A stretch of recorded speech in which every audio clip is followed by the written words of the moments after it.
19 વર્ષ પછી મકર સંક્રાંતિ પર અદ્ભુત સંયોગ। આ 3 રાશિના લોકોને મળશે મહાલાભ। જ્યારે ગ્રહોના રાજા સૂર્યદેવ કુંભ રાશિ છોડીને મકર રાશિમાં પ્રવેશ કરે છે, ત્યારે મકર સંક્રાંતિનો તહેવાર ઉજવવામાં આવે છે। વૈદિક પંચાંગ અનુસાર આ વર્ષે આ તહેવાર 14મી જાન્યુઆરીએ ઉજવવામાં આવશે। જ્યોતિષશાસ્ત્ર અનુસાર આ વર્ષે મકર સંક્રાંતિ પર 19 વર્ષ પછી એક અદ્ભુત સંયોગ બનવા જઈ રહ્યો છે। વાસ્તવમાં મકર સંક્રાંતિ પર મંગળવાર અને પુષ્પ નક્ષત્રનો દુર્લભ સંયોગ બનશે। જ્યોતિષોના મતે મકર સંક્રાંતિ પર થનારો આ સંયોગ 3 રાશિઓ માટે અત્યંત શુભ અને લાભદાયક છે।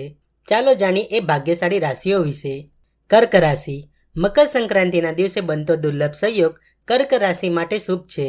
આ શુભ યોગના પ્રભાવથી ધન સંપત્તિમાં વૃદ્ધિ થઈ શકે છે, સાથે જ કરિયરમાં ઉન્નતિનો પણ યોગ બની રહ્યો છે।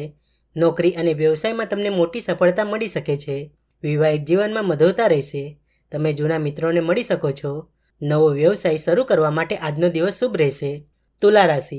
મકર સંક્રાંતિના દિવસે બનતો અદ્ભુત સંયોગ તુલા રાશિના લોકો માટે પણ અનુકૂળ માનવામાં આવી રહ્યો છે। ઘરમાં કેટલાક શુભ કાર્ય પૂર્ણ થશે। આવકના નવા સ્ત્રોત ખુલશે। પૈસા બચાવવામાં સફળતા મળી શકે છે। સ્વાસ્થ્ય સંબંધિત સમસ્યાઓનો અંત આવશે। તમને કોઈ જૂની બીમારીઓથી રાહત મળી શકે છે। નોકરી ધંધામાં પ્રગતિની સંભાવના છે। મીન રાશિ। મીન રાશિ માટે આ વખતની મકર સંક્રાંતિ ખૂબ જ શુભ માનવામાં આવી રહી છે। આ દિવસે બનતો વિશેષ સંયોગના કારણે વેપારમાં નફો વધી શકે છે। નોકરી કરતા લોકોને પ્રમોશન અથવા ઇન્ક્રીમેન્ટ મળી શકે છે। આ સિવાય વેપારમાં બમણો ફાયદો થઈ શકે છે। વિવાહિત જીવનમાં તમારા જીવનસાથી સાથે તમારો સંબંધો વધુ મજબૂત બનશે। સ્વાસ્થ્ય સારું રહેશે।